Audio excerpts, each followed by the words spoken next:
All right, welcome. Exciting. We're talking about buyers today.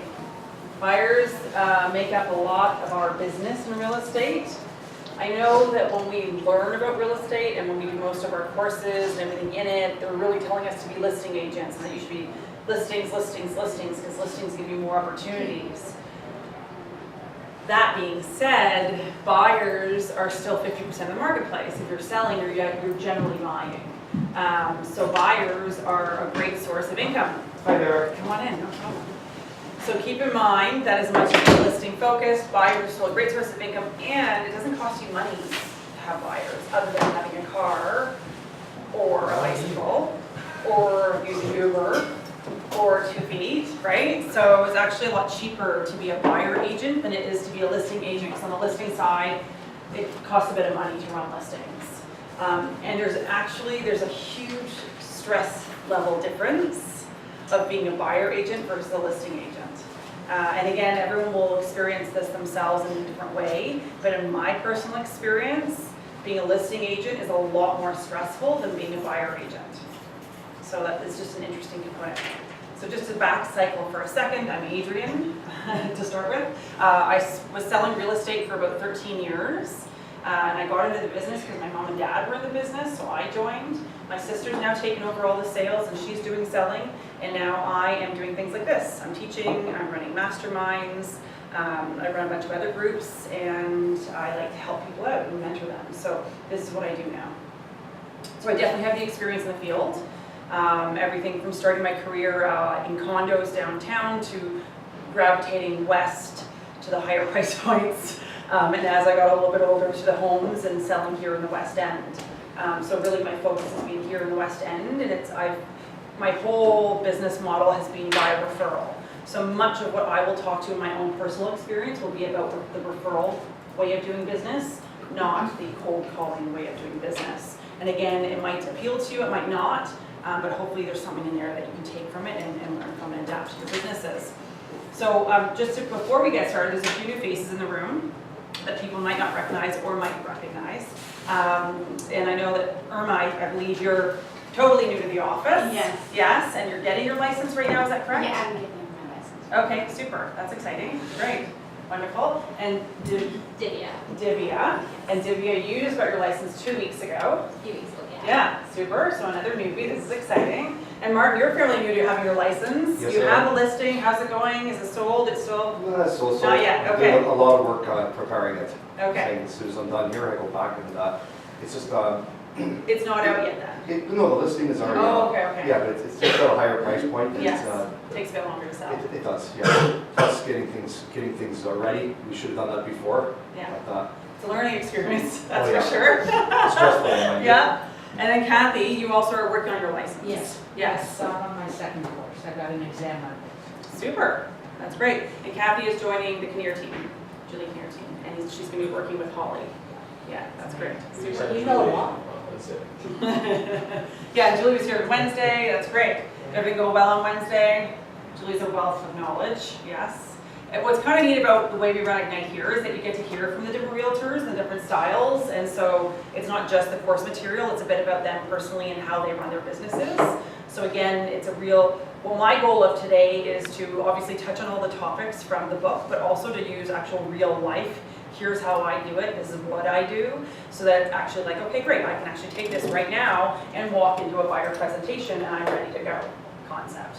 Okay, so you feel that you've left here with a bit of a toolkit. Super, any questions?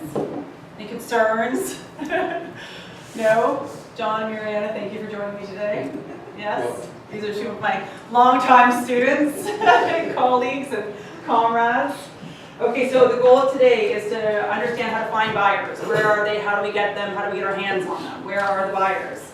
Qualifying them and schedule for a consultation. So schedule for a meeting with that buyer. Educate the buyers and set the service expectations that you're going to have or that they're going to have. Learn and practice your buyer consultation. Does anyone here have a buyer consultation that they actually use yet? Okay. Ask for the buyer agency agreement to be signed, the BRA, right? We're going to talk about that today. We'll do a mock one of those. Joe's already smiling. Like, it's like one of those things where it's that whole feeling of like being the silent, the secret agent, and you don't tell anyone that you're a realtor. And it's like, here's some paperwork that you kind of have to sign, and you kind of keep it down low. But really, the goal is to get it right out in front and have it be something that's like, okay, once you sign this, we're off to the races. This is great. Hey, Les, come on in. Sorry. That's okay. So we're gonna go through all of that. Wow, it's warm here. I know it's a bit warm. I grew up in this way. It's fluctuating. Room at a time of day. What's going on? Okay, good. So we're talking about buyers today. Okay. I believe that there was something you guys were supposed to do before you came today. Does anyone know what that was? No? Okay. There was some kind of work, but I think that it might tell me at one point. Anyway, figure that out, but don't worry. I'm not too concerned about that. So let's start with the real basics right now. How are we gonna find buyers? Where are we getting buyers from? What source? How are we finding them? What are we doing? Any ideas? Sorry? Referrals? Referrals, absolutely. Referrals are a great source, yes. Friends, family. Friends and family, yes. Open houses? Open houses, Social media. social media, yeah. Any other ideas? Sphere. Sphere, absolutely. Yep. Outside of mortgage offices? Stand outside a mortgage office. That's a great idea. Absolutely, someone walking in for a mortgage is likely gonna buy a house. Cold calling, sure, absolutely.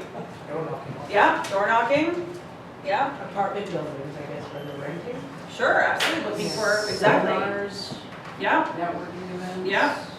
Any courses that you're on, through TRED, for instance, you know, you might meet up with people that are just taking some courses, might meet them. The other big thing for finding a buyer, though, that we,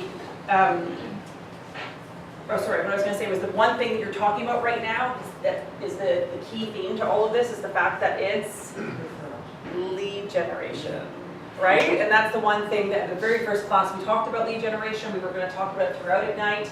So everything you just mentioned, whether it's a referral, because referrals generally happen and start to come because you've actually trained the people to refer you, right? And that's how that starts to happen. At an open house, you're asking, the people walking in are looking at the house because they're interested in buying, so there's an opportunity.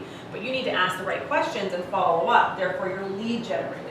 Door knocking, cold calling, whatever it might be. All of these different sources, the concept is that you're lead generating to find the buyers. There's simple, like the open house side of things is really easy because it's like, you're like saying, hi, I'm a potential buyer. Whereas other methods like a door knock or a cold call, well, we don't know yet, right? So there's the different ways of doing it, and really the best thing to do is do what you like to do and just do it. So if you like to door knock, get out there and do it. If you like to make phone calls, do that. If open houses are your thing, make sure you're doing that. If you like to connect with people and you're really good at like sitting down, having a conversation and asking for a referral, set up at least 5 to 10 lunches or coffees, you know, throughout the week. That you're meeting with people one-on-one and asking for referrals, asking for the business. As long as you're asking for the business, it can't hurt, and all that can happen is they can't think of someone at that time. So what we do is we say, no problem, I'm gonna follow up with you in a week, because now that I've asked you, you're gonna be thinking about it quite a bit, I'm sure, and you know what, chances are, someone in the next week is gonna say something about real estate. So if I call you back in a week and you've thought of someone, is that okay with you that you give me their name and number so that I can follow up with them and connect with them about real estate? So we start to do that, and it becomes part of our language all the time, rather than just here in a class and hearing it from me, for instance, right? So it becomes your sales language, as you mentioned. It's similar to the mechanics of anything that you're selling, but the sales language in here becomes your realtor sales language that you might be using. Okay, so we're finding the buyers in these places. A few stats: 88% of buyers purchased their home through real estate agents. 40% of buyers found their agent through a referral from friends or family. 40%. 12% of buyers used an agent they had used in the past. So that's really interesting to me. Only 12% of people use the same realtor. And this is the whole concept and term of orphans. So when an agent sells someone a house, if they don't stay in contact with that client after they've sold them the house, and it's years later, and someone else starts to stay in contact with that person, well, they're going to move on. They're going to work with that new person. So that person becomes an orphan to that other agent. So just because you were the listing agent doesn't mean that you can't send a note afterwards saying, congratulations on moving into this wonderful home. And then stay in touch with that person, right? What you're doing there is you're adding to your database, adding that person, that potential client. And 9% of buyers found an agent visiting an open house. So what we know is people are using realtors, and the largest percentage of them are using people that they met through family or friends. Okay?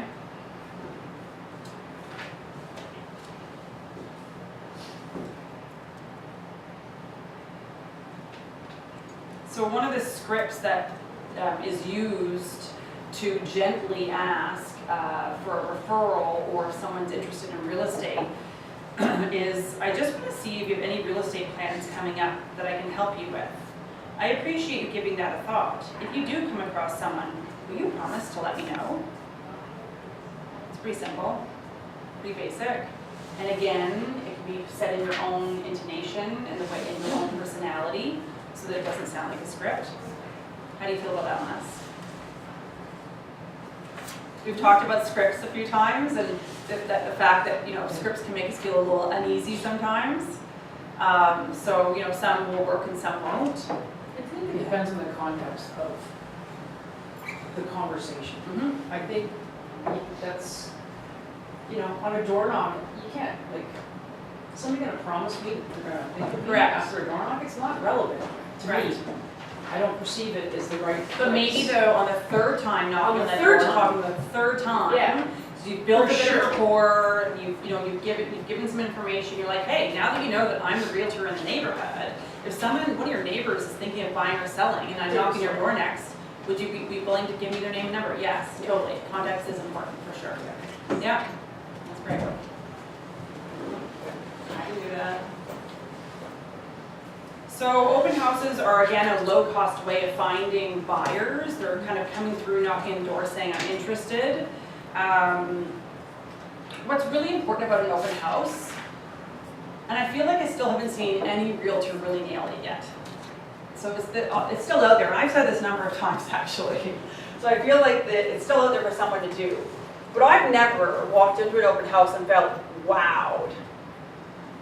I've walked in and seen something maybe a little bit different, but I've never been wowed. I've never left going, wow, that was really well done, or that was really fantastic, or that was really different.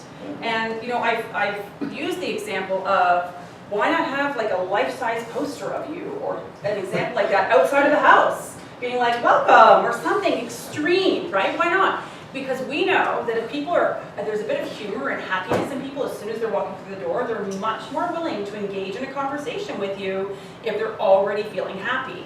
So do something to get them in the mood that you want them in before they walk through the door to meet you. Don't be sitting on your computer. Be up, have a name tag on, like really obvious that I am running this open house today, I'm a professional, and make sure that you're getting as much information as possible. Introduce yourself. The first thing I do is, hi, I'm Adrienne Farquhar, and I hand them one of my business cards. Right away, to every single person. Why not? We've got these cards that are kind of useless nowadays, so you might as well give them out, right? And it's a great way to hand something. Be different than the next person running an open house. If you can do that, you have a better opportunity of connecting with the people that are looking for a realtor, okay? So that percentage of people. When you're running an open house, know the market. Know your numbers, know the solds, know what's for sale. If there's homes in the pocket for sale, get out and inspect them. And what that means is you book. So instead of booking a showing, when you call, and usually if you're with a client, you book a showing, you actually call and say, I'd like to book an agent inspection. And all that means is that the listing agent knows that it's just you going through to look at the property rather than you showing a prospective buyer, okay? And the distinction there is that when I'm looking at, as a listing agent, at my list of showings, it says either buyer showing or inspection, then I know, oh, hey, are you inspecting it because you've got a buyer or because you've got a listing coming up? And usually those are the two things. Now in your case, in this case for open houses, you would say, well, actually, I've got an open house at the listing ABC down the road, so I wanted to just make sure I saw everything for sale. So get out there and see the product, because you know what, chances are the buyers have seen it. So you need to be able to talk about it and know all about it. Have a list of the sold, so you refer to them. Buyers are very savvy these days. They have access to the internet, and the internet has everything on it. You can get sale prices without it being like a thing yet. You can get them. They're everywhere and they're accessible. So they've got all the information, and to be able to talk to them properly about it is really important. So have your little list ready to go. Another good thing to do is find out who else is doing open houses in the area and connect with those realtors and say, hey, we're all running open houses today. Here's, here are all the addresses. Let's send people to each other's open houses. So let's try and connect with our colleagues. That's so important. I was at an open house Saturday and clients were coming in talking about another property that was blocks away that I didn't get a chance to see, and they were making comparables. Yes. And I had it on paper, but I didn't actually go and see to compare the two homes. So Absolutely. I kind of felt stupid. Yeah, and that's the thing. You don't want to be caught off guard. Yeah. Absolutely. You want to know it. How far around your open house would you be looking at? I usually neighborhood base it, so I'd probably base it based on the neighborhood. Okay. So if my open house was in Hyde Park, I would look at everything in Hyde Park and Roncy Okay. and want to know all that, because people looking in that pocket are Sure. looking at one or the other. Okay. Uh-huh. Again, it will depend on what part of the city you're in, but neighborhood based is the most important probably. Yeah. Can you do a realtor inspection, like you said, if you call another realtor, if you don't have a buyer, they will allow you to do that? Absolutely. Absolutely. Absolutely, because as a listing agent, if you're inspecting it, it tells me a few things. One, maybe you've got an out-of-town buyer, so you're coming to pre-inspect it for them. Or two, you've got a listing coming up, so I'd like to be in cahoots with you to understand what are you listing, what's it coming out at, can I come see yours? Absolutely. Yeah. So, like, free way, like you can ask for, even if you don't have a Absolutely. buyer or. And you can also just say, I'm just inspecting, and that's it, and that's okay. Absolutely. Once it's for sale, and as a realtor, you have access to the property. Uh-huh.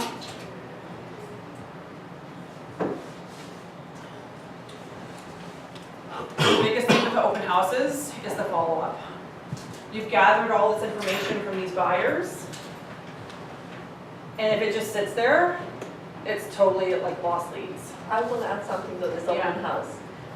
I think it's very important to go and to see all the houses for sale. I have a very nice example. I went to see a house by myself, inspect it, and always be very slow, and always look if someone is stopping, because it happened that I went to see the house and I was coming out and then a van stopped. There was a couple. And they said, oh, we would love to see this house. Are you the agent? I said, I'm not the listing agent, but I'm the agent. Please come in. They came in, they looked at the house. They didn't know what agent. And they said, wow, nice house, but we are looking for something else. 2 months later, I bought a house. Oh, awesome. That's great. Yeah, so Yeah. since now on, I go inspect the houses. I'm always looking for Yeah. something. Slowing down. So your advice is go wait outside someone else's listing. Yes. Yeah. All right. And then there's maybe neighbors, I pay. Talk to everybody. Absolutely. Yeah. So you've got a booking at a certain time. So let's say you Yeah. go from 1 to 2. You're responsible for the home between 1 and 2. So if you bring other people Fine. through like that, you can do that because verbally you can have a client. You can also just be a customer. So that's not a problem. That's fantastic, and it's a great thing to be thinking next steps versus just what you were doing. That's awesome. That's great. Anything else? So follow up. When does follow up happen? If you run an open house on Saturday, when are you following up with these people? Sunday. Yeah. Sunday, by Monday the latest, next day. It's real time. As much as even like, we might think, oh, it's the weekend, If they've got it on their brains and they're into it and you want to stay, you want to be even like considered to be considered, you got to be on it. And so we talked about, I think at the first one actually, that program, Open House Pro, that you can use for people to log into your open houses. It's a little app that you can do on your computer, on your iPad, on your what are these called? Surface, laptop. Oh, Laptop. This guy, tablet, that's what I was. I don't know what you're looking for, Adrienne. Sorry. On your tablet. Really not working. And it's great because Open House Pro, you can program it, I mean, we'll do it automatically anyways, but you can customize it to, it sends out a message right away. Thanks for coming to my open house today. Here are all the details and information about the house you saw today. And based on the information you gave me, here's the other things you were looking for, or you've asked me to follow up with you, or you've said you've got a buyer agent. So good luck with that. And if anything changes, please reach out to me. So you can do all that right away with actually not doing anything, right? You've already set it up. It's a few, like 10 minutes of setup, and you're good to go. But you have to get the email, right? Mhm. Yeah. So ideally, if you've used Open Home Pro, they've given you their email. Now, what I find is, it depends on how busy it is. Sometimes open houses are so crazy, it's like impossible to manage. And really, we shouldn't ever be running open houses on our own. It's always better to do it in pairs, at least. Especially during the busy season and when there's tons of people coming through, because it's impossible to connect with people when there's too many people there. So you kind of want to almost have like a greeter. And then step two, like they walk through the door and it's like, okay, great.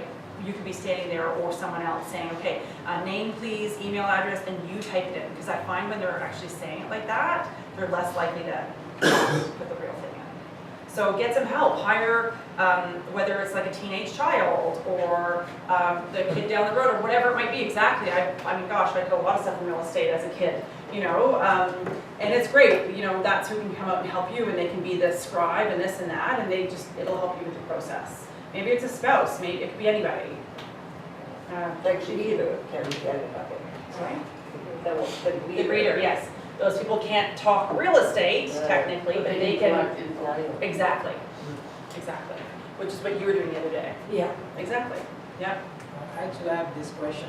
Normally, when we have a client ask for the regulation, it says like we should work in the client's best interest. Now, someone is listing, so there's open house.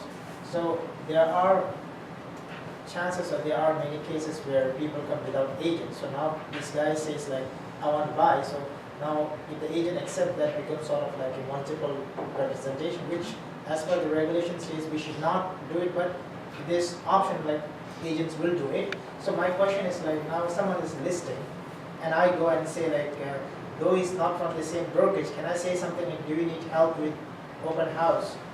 Can I help you? And if the person says yes, and if someone comes and through the door, and if I take care of that, then that becomes my buyer, right? So, You can yeah. talk so the other agent doesn't hear it. Yeah, exactly. So if you're, okay, you can't run an open house for another brokerage. You're supposed to be only running open houses for your own actual brokerage. Okay, that as a one, I think that's part of things there. Not But running, if you but meet, helping him. no, No. no. But yeah, no, you can't. But if you were to walk through, so you can go into an open house. So let's say instead of booking an inspection, you decide, oh, look at all the open houses, I'm just gonna hit them this way because it's super easy, you don't have to book a thing. And you can just run in and run out if you're just trying to look at the homes. But you could also go slowly and listen to the people talking and hear what's going on and say, hey, I'm a realtor and I'd be happy to help you with this. I've got all the information, I know all the, you could, you know, done your homework ahead of time. And you could totally pick up people quietly, yes. Is that Right? ethical? Yeah, they're not working as an agent. If someone's talking away and you're just having a conversation I with usually them. wait for them to go outside. Well, there you go. There you go. Yeah, if you see Don't let people your out on the, clients there you hear you go. do That's that, fine. I love this. Okay, so I'm gonna just play a little video for a sec here. I'm not very good about using the slides, everybody, so sorry about that. Okay.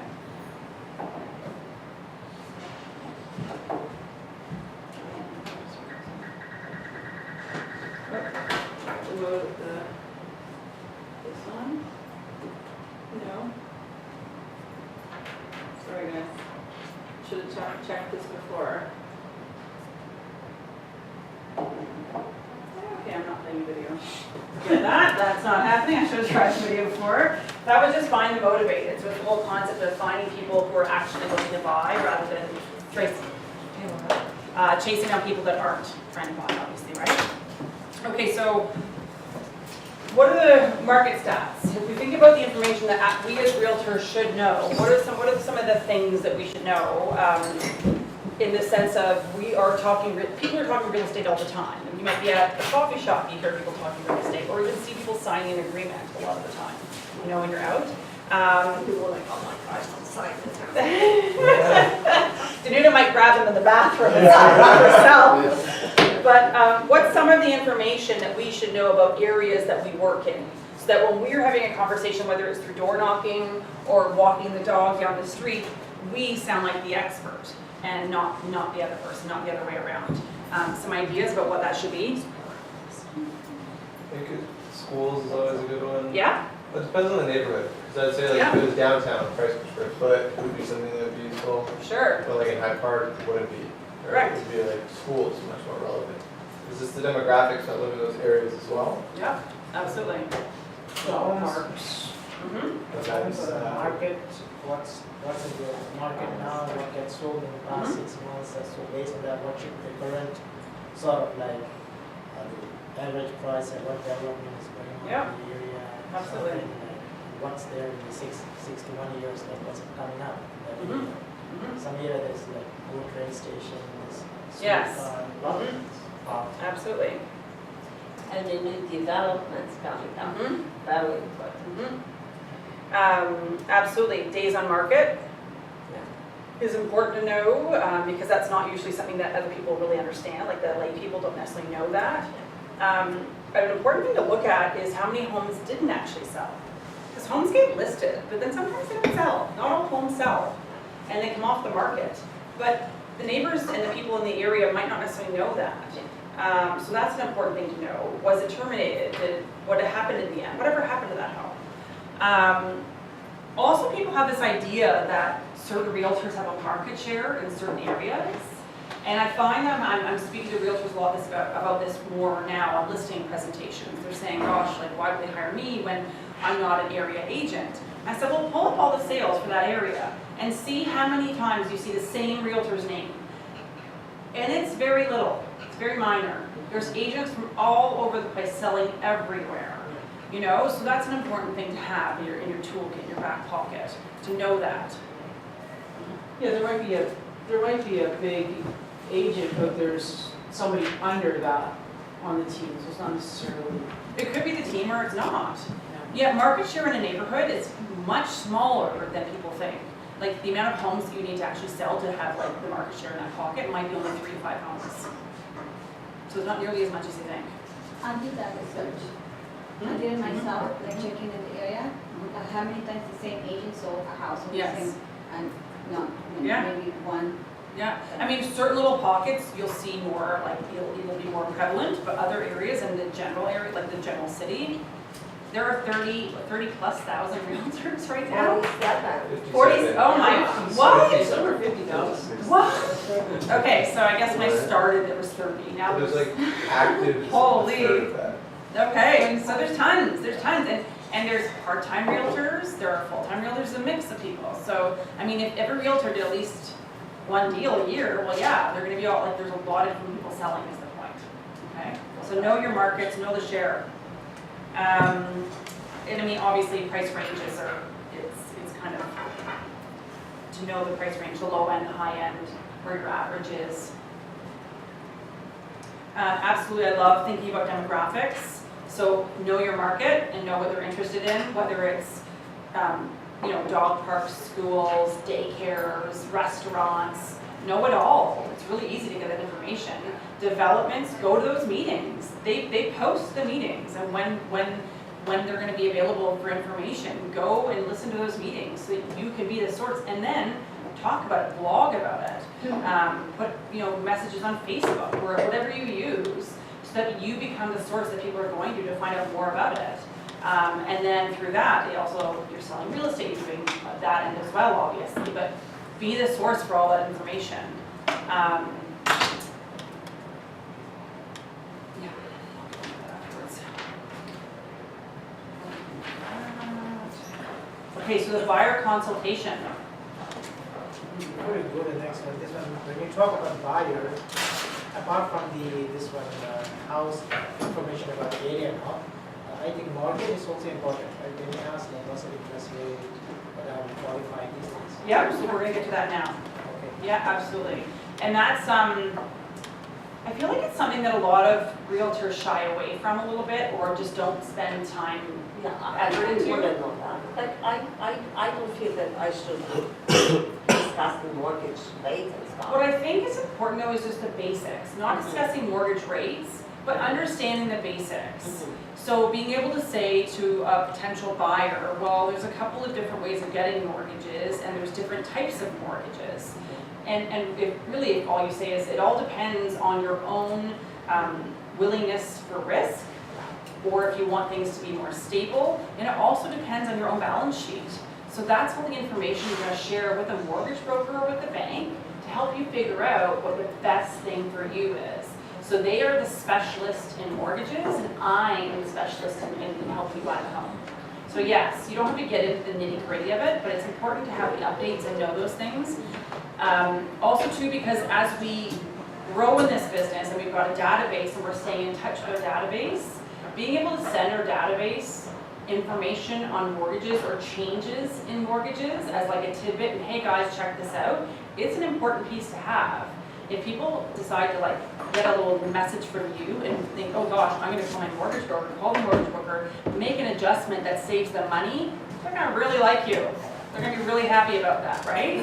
So that's why it's important to be aware of it. It's just part of the peripheral. We should be aware of the legal side, we should be aware of the mortgage side, all of those sides. Yeah. We give information or consult them, it's better to consult them, because if you're working with the buyers, you have to know their price range.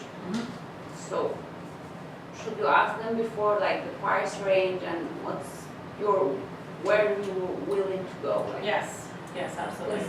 Yeah, okay, so we're gonna get into the You buyer. want to get that piece squared away before you even spend any time taking them out anywhere. Mhm. Qualify them. You need to qualify them and know that they can pay what they can pay. Yeah, You have to absolutely. have conversations about money, Okay, or you're so, wasting your time. yes, there's no point in showing anything. Absolutely. Okay, let's pause this time here. And over here. Okay. So, let's just do like a little mock version of this right now. Okay, so I'm a buyer agent, and I'm on the phone with a potential buyer who is a referral, and they're looking to buy a place, and so they've called or emailed, and I followed up with a phone call to book the appointment as my goal, right? So, hi Jane, how are you? This is great. I learned from your friend Chris, who I had such a great time selling her own condo, that you're also looking to buy as well. This is really exciting. I'm really looking forward to meeting you. Where are you at in the process? So to get a sense of, okay, what have you looked at? You know, what have you done so far? Where are you at? Have you gone out with any other realtors yet? Have you spoken to anyone? Have you signed anything? Okay, great, awesome. And what about on the mortgage side of things? Have you spoken to a mortgage broker yet? No, haven't done any of that. Okay, super. So you're just brand new, you're getting started. Okay, so what I'm gonna do, Jane, is I'm gonna send you an email with all the next steps that you need to do before we meet on Thursday at 12 o'clock that I want you to do before we meet. Is that okay with you? Yes, great, awesome. Okay, in that email, there's gonna be 3 names of mortgage brokers and phone numbers for you to call and connect with. You're not committed or don't have to use any of these mortgage brokers, but I want you to decide on working with one of them to start right now so that you can get a pre-approval, because we want to make sure that we're going out there armed and ready to go and you've got the money to spend. So I need you to connect with that person before we meet on Thursday. Is that okay with you? Awesome, great. Secondly, you're going to see my buyer's handbook attached to this email. It's a PDF attachment. It's a little long, so just print it off, put it beside your bed. It's like a little nice bedtime reading. I want you to go through that and familiarize yourself with the real estate terms that we're going to be using when we're out looking at places and throughout this entire process. Can you do that for me? Yes, great, awesome, super. Okay, I'm going to see you on Thursday at 12 noon. One last question. Is there anyone else involved in this process that will be determining whether you buy the place or not? A parent, a boyfriend, or whatever it might be? No, there isn't? Okay, great, I'll see you on Thursday then. If there is someone else involved, I want them at that meeting. I won't hold that meeting unless they're coming with them. Okay, great, that person's gonna come with you. We'll see you at that meeting then, okay? So now, sorry? Or reschedule. Or reschedule, exactly, because otherwise, again, you get all the way down the process and all of a sudden this other person shows up, basically at the point of saying, I like this place, and they kibosh it all. And it's terrible, it's awful. Everyone's been there before, but you don't want to go there if you can avoid it. So we've asked them to get pre-approved with a mortgage broker, okay? They have to do this. This is extremely important. There is no point in looking at anything unless we know they can do this. And ideally, they're using someone you've given them because you've got a relationship with that person and you can connect with them and keep in tune with the whole process. If not, that's okay. I would still ask for who it is and ask them if it's okay to reach out and connect with that person. Because again, you're forming a team. You're not an island unto yourself. The lawyer, the mortgage broker, the inspector, you're all a team trying to get this place sold for the buyer. 2, you've asked them to read the buyer's handbook. You might want to send a follow-up email to remind them to do that, okay? And that's really important because they come to the meeting feeling like they have a bit of empowerment in the process. They're not brand new to it or it's been 30 years and they have no idea what's going on, you know? So either way, it gives them the opportunity to read and understand what's going on. So this is just an example and it's available to you guys. Chelsea's just uploaded it to kwNRagents.com. All documents for buyers, all documents for sellers. So kwNRagents.com, and it's under tech, and you just go to materials. And we've uploaded all of our documents on here. Adrienne, I asked Chelsea 2 or 3 days back. She said she didn't receive Just it. now, Okay. today. I knew I couldn't do the session without having to be able to say it's done. So basically, this is just one that we've created over the years that we use. And again, take it, you can just use it the way it is. You can adjust it on kw.com. If you log in, there's all the documents are there as well, so you can look at kind of both and decide what's best for you. But this will be the heart of everything that is important to talk about with your buyer. So it takes you through this concept of the 8 most important steps to buying. Arranging a mortgage and pre-approval, and on here we do get into the nitty-gritty of the real base, like the math and what it looks like, because some people like to know this and like to read it. So if you can provide them this information, it's great. It's not something that I talk about specifically in the actual face-to-face meeting, but it is in the booklet. It gives you an example of, again, mortgages, viewing homes. Okay, this is kind of cool. It's the process of buying and selling as a graph. And again, depends on the personality of the person. Some people will really love this and others won't really care about it. But it gives them a sense of how it all works and takes them through.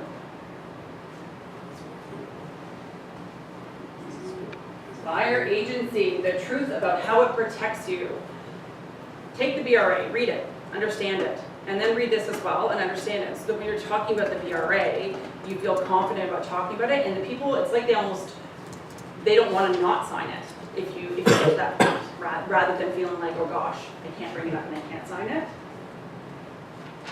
It's time to make an offer. So all the basics of price, deposit. Deposit, it's so important to talk about at that meeting. You need to have money available to put down as a deposit. Ideally, when we make the offer. So when we hand them the offer, you're going to also hand me a bank draft going along with the offer. If not with the offer, within 24 hours. And that's really based on the circumstance. In a multiple offer situation, you should absolutely have your check with you. Hands down, every single time, have a check with you. If it's just you and a seller negotiating on a listing, like for instance your listing that's going to take longer to sell and it's one buyer and one seller, it's okay to deliver a check within 24 hours. So base it on the circumstance, okay? But talk about it. It can't be in a PC, it can't be in an ING because you can't get the money out quick enough sometimes. It's got to be like in a standard normal bank, accessible. What do you do in offer situations where it's done like all the offers? There's an offer night. But So you're saying include it with your certified- offer in the sense that take a photocopy of it, Or just include it with the offer so it's a page in there and they can see the bank draft. Never hand over the bank draft unless you've won the offer presentation. So if you go into an offer presentation and you sit down to present your offer, a few tips from my end of things. As the buyer agent, I would go in, hi Tashi, I'm Adrienne Farquhar, it's nice to meet you, thank you for all the phone calls today, it was really helpful. Hi Jane, hi Joe, this is really exciting for you, your home is beautiful. My buyers are so happy to be here and we're just really pleased that you're even considering an offer for us. We really appreciate it. So I brought 3 copies of the offer so you can see one and I'll just hand them out now. I've got a bank draft here for you to see, here's the bank draft. And Tashi, I'm going to let you take over now and read through the offer with your clients. Is that okay? Thanks. Okay, and let the listing agent have the power and the control at that point.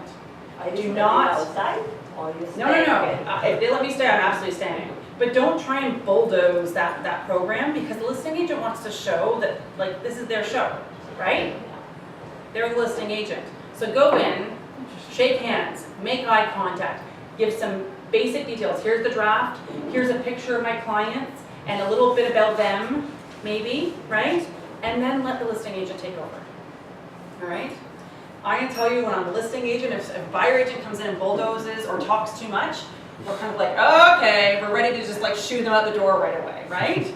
Because depending on how many offers, the listing agent has like a schedule to keep everyone moving and going, okay?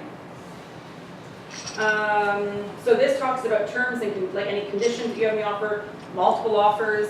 If you're buying a home in Toronto, chances are you're going to be in multiple offers. Talk about it right then at that first meeting so that they're not scared off by it when it happens. John, yeah. What's the most you ever had Offers to deal with, yeah? as a listing agent, I think 14. Wow. Yeah. I heard the Wallace story the other night, last night at 26. So a semi-detached over in the Wallace Loft Districts listed at $998, sold for $1,550,000, and it had 26 offers last night. Yeah, yeah. So it's gonna happen. And if you're on the listing side and you've got a place for sale and you're gonna have multiple offers, don't do it on your own the first time. Ask for help. That's what we're all here for. You do not wanna handle something like that on your own. Number one, you want to make sure it works out well for your seller. Number two, you want to protect yourself legally and all the different things that can happen. And we're here to help. So just ask for help. Don't try to do it on your own. Yeah. Were you going to say something else, John? No, I just, how do you manage 14? I've seen you, but you might want to share. Sure, yeah, so what I do is I let the thanks Tashi for bringing your offer. What I'm gonna do, Tashi, is just go over the top line items in the offer. We're not gonna read through all the nitty gritty right now, so that we can get through everybody, take a look at everything and get back to you. So I say, great, the offer is this price with a closing date of this. Are there any conditions in the offer? Check it. No? Okay, great, thanks Tashi, we'll be back to you. Tashi is in and out the door in 3 to 5 minutes tops, so we can get everyone through. Yes, and waiting. Always stay at, if you get a chance to present, do not leave. Stay there. Stay at the house, at the condo, wherever it is. If you see the listing agent come out of the house, walk over there. Walk right up to the listing agent. Even if they're not there to speak to you, that's okay. You get up there and try and get as much information as possible. It's amazing what can happen when you're like your fingers on the pulse and you're close by versus not being around. If you have the ability to connect and communicate, you have a way better chance of making adjustments and winning the offer than if you're not there. If you smoke, do not smoke before you go in on that listing presentation. Okay? Do not. You do not want to smell like smoke at that table. Let me tell you, it's a huge turnoff. You don't want to talk about anything that's like very personal. Like one realtor came in and was really talking about Jesus and God, and I was like, this is strange. Like, and my clients weren't into that at all, so it was just like kind of a real turnoff, you know? So your job is to represent your buyers. So turn off your own personal business, all that stuff that goes on, and put on like a really like even keel personality and exude your own personality so that, you know, there's that likability, but turn off all that other stuff and do not show up smelling like booze or smoke. Honestly. Sorry? You don't have your clients with you, do you? Yes, I do. Oh, you do have your clients. But I tell my clients that they are not allowed to speak. If they Yeah. are asked a question, to stay silent, and I will answer the question. Yeah, Yeah. So when you are presenting the offer, are they walking in with you? Oh, no, not, if I'm a buyer agent, no, sorry. Oh, buyers. No, buyers are in the car. Yeah, that's what I mean. Yes. Yeah. Yeah, buyers are outside. And if only one person's accessible at 6 o'clock that night, just put the offer in that one person's name. You can just add the other name afterwards. That's not a problem. So don't feel like both of them have to sign it that day. They can get, the name can be added on easily through an amendment or through the lawyers themselves. If the buyer is not with you, So if there's a husband and wife, let's say, and only the wife's available, just, none of them is So the phone. if none of them are available, you're using DocuSign. It's super easy, super fast, and they can do it right from their phones. Yep. Yeah, DocuSign has changed that world. It's pretty amazing. The other way to do it, if you're not into tech and DocuSign, what John does is he takes more than one copy of the front page of the offer. So he's got one sign with a price on it, and he's got, let's say, 2 more with a blank price. And then based on the scenario, he calls the client, says, here's what's going on, what price do you want to put on? He writes the new price in and goes back in with the new offer. Oh, that's Oh, he's clever. already had the baseline. Yeah, So they've already everything's the signed same the except page. for the front page. Correct. That's good, Mhm. good too. So you do have to technically make sure, like, you're supposed to resubmit the entire offer each time. So you have to have a few copies of everything, but just keep a few blank price pages signed, ready to go. Yep, So you know your client is going out of town, you can have them sign. yep. Gotcha. Because on an offer, so when you sign an offer and you handwrite something into an offer, so let's say you've got a blank price right now, John calls them and they say, okay, great, put on $1 million. He can write in $1 million. You don't need an initial there. You only need an initial when a change is made. So if you cross something out, then you initial it. But if you just handwrite into a document, that's fine. Okay? So even if they sign back, I just use my blank page with the bigger number, so I can, because I can't reach them for the initial number. Mhm. So it's the same result. Exactly. Yes, you can use the, say, sign back on this page, yes. Mhm. Yep. So depending, there's a few options depending on whether you're tech or not tech, and also depending on your client, whether they're tech or not, right? So you have that available to you. So do you make the initial first page? Just at the bottom, that little circle. That's it? Yep. Leave it blank, just in Yep. case we can change the price. Exactly. You need their permission to do so, and also too, in a perfect world, instead of over the phone, if, okay, let's say you call, say, we need to sign this back, are you willing to move your price? Yes, put it at $1 million, great. Will you text that to me, please? So that you've got it in writing. Okay? You're always making sure that you've got it, if everything's in writing, then there's something to fall back on. Yeah. Going in, do you give your highest offer or the best offer, and when you know it's gonna be a multiple listing? Totally depends. Yeah, 'cause that's hard, like if they're not there and you bring extra documents, cause you know they might, so what do you Yeah. offer first? I guess- Totally depends. Honestly, it's so tricky. So sometimes in an offer scenario, it's like, hey guys, the way I'm handling it is that it's going to be best offer takes it. There's no sign backs, nothing else is happening. So yes, in that scenario, you absolutely go with your best. In most scenarios, they're going to send people back. So in that time, now what I always like to say though is you're better off to go in high, because when you go in high, your ability to knock the rest out and then just take your offer right off the bat is much greater. But if you go in lower and then someone else is also a bit lower, but then they increase theirs that much more than yours, but we still increase, but we're still lower than them, then we're behind the 8 ball again. So once you're in any kind of sign backs, you're now having to like beat somebody or 2 people, but like be bigger than them, because you're not just trying to be equal, you're trying to gain, you're trying to win, you're trying to be bigger. So yes, in a perfect world, you're always going in as high as possible, but then with a little room for movement. Would you, like, multiple offer situation, you're a listing agent, would you send like all 26 offers back? In a 26 offer situation, I would absolutely say come in with your best. We will be taking the best offer. The best offer, like, Absolutely. That's just incredible. If there's up to like 6 offers, maybe not, even up to 10. So basically what will happen in that circumstance as a buyer agent, you're gonna go in with your offer, and there's going to be some offers below the asking price, always. There'll be some at the asking price or just above. And then there'll be 2 to 3 parties that are like, okay, you guys are like in the running here, something's gonna happen. So in that scenario, really, let's say you've got 3 players, like you are one of 3, let's say, because your offer is decent, that the listing agent's gonna call and say, listen, your offer's pretty good, but the seller's asked that you see if you can prove your offer. You know that you're in the running. Chances are, though, if you've given anyone an opportunity, then everyone should get the opportunity, because just because Joe Blow came in at like $1 million and someone else came out at $1.05 million, it doesn't mean that he might not do a massive jump. I've seen it happen before, where the low offers that come back with a much bigger number because they were worried about overpaying at the beginning. So they kept the number lower, and they thought, no, I'm willing to do it, here's my price, and they will go higher. So as a listing agent, always give everybody the opportunity, and then you've treated everybody fairly in that circumstance. But if they submit the offer over the email and they're not at the place, you give them like sort of time to Yes. do the offer, how Correct. long? It depends on the evening. So like usually everyone's made their offers till 11:59 or 10:59 that night, well, then that's what the time frame that you're working within. So it's that evening. So you call it and say, okay, your offer is, approve your offer, and you have half an hour to do it, or whatever. Well, and I'm gonna say that, yeah, exactly, I mean, well, they have until their offer dies, technically, to stay within that time frame. In an email situation, I feel like it's actually more work.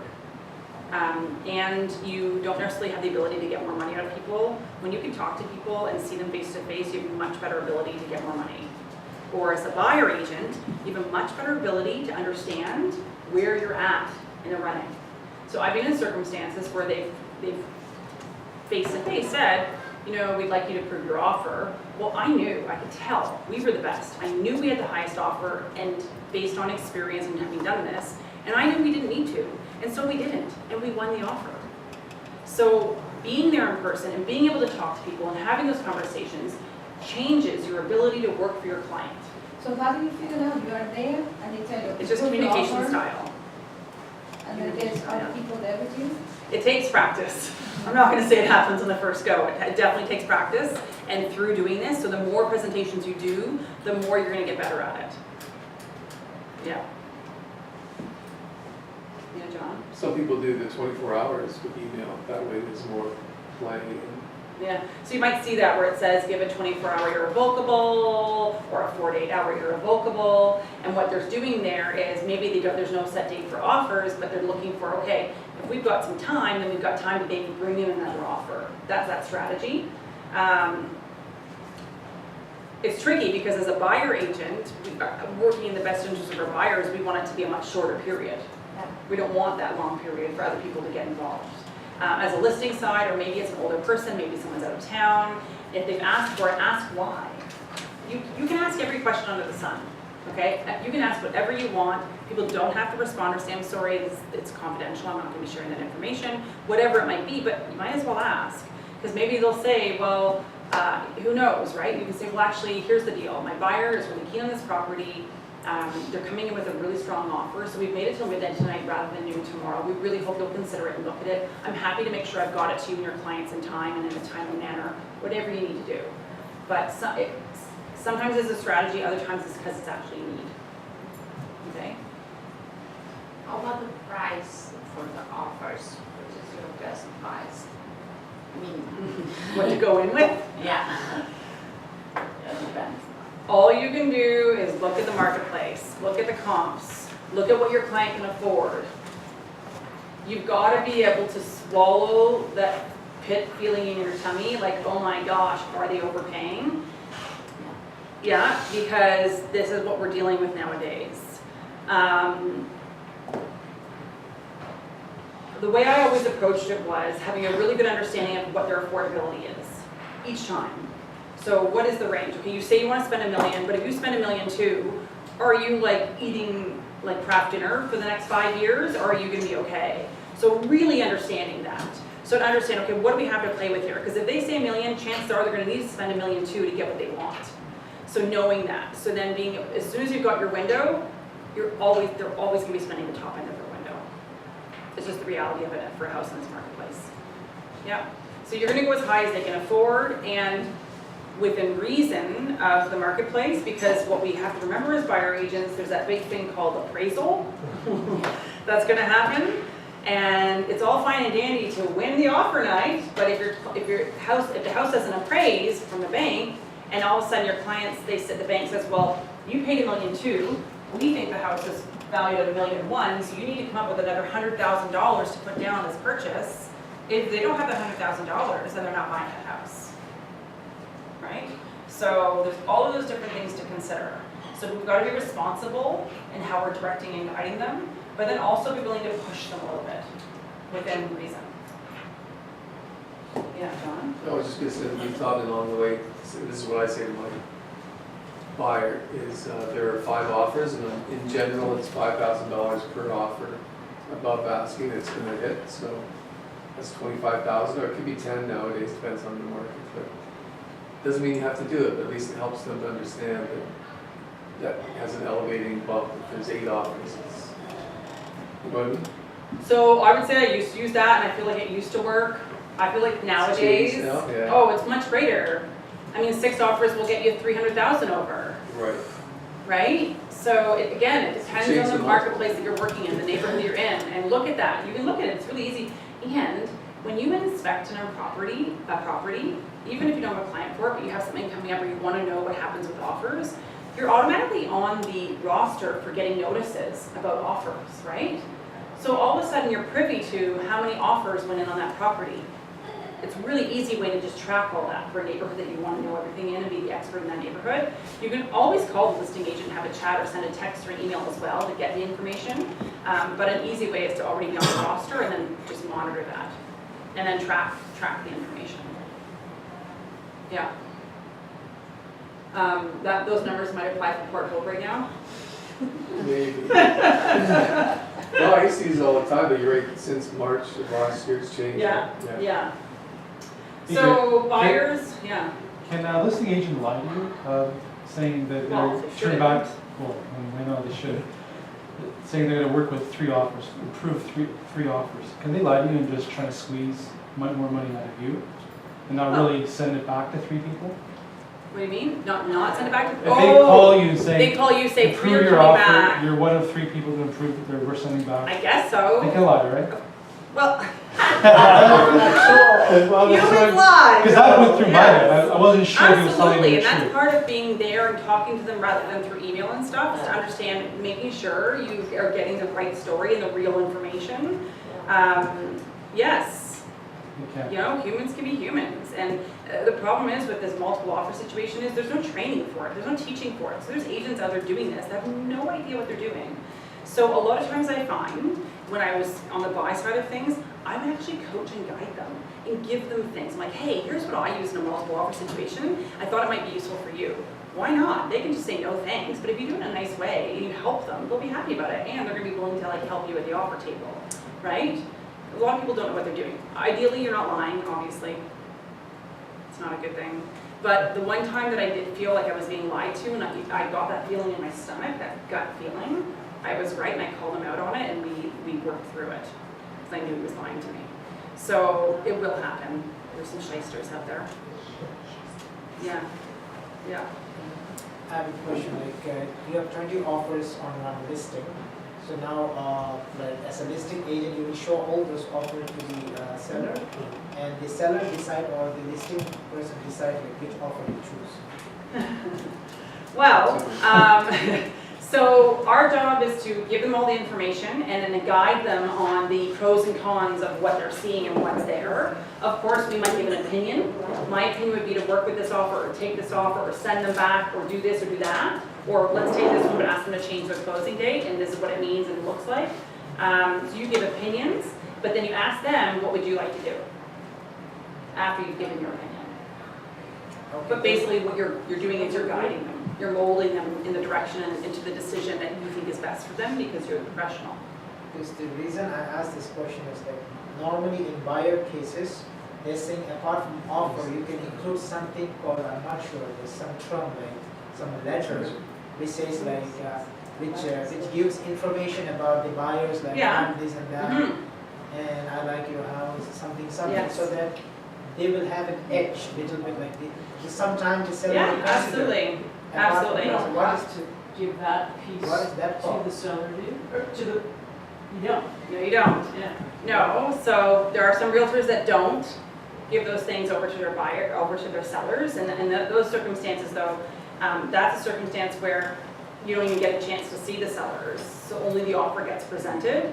Most realtors will at least share the information with their sellers and allow them to obviously make a decision one way or the other how they feel about that. At the end of the day, it's really money, it's the price that's gonna make a final decision on things, right? But it can help, you never know. Are you talking about the picture or something Yes. about Like a bio. Yeah. Because So it just depends. there's two similar offers, but this buyer have this letter saying, giving information why Yeah, he's buying that's for helpful. personal purpose, not for investing at all. Absolutely. So that have some seller on the emotional front may Yeah. consider this one, something like that. I saw some. it's true. Yeah. Definitely.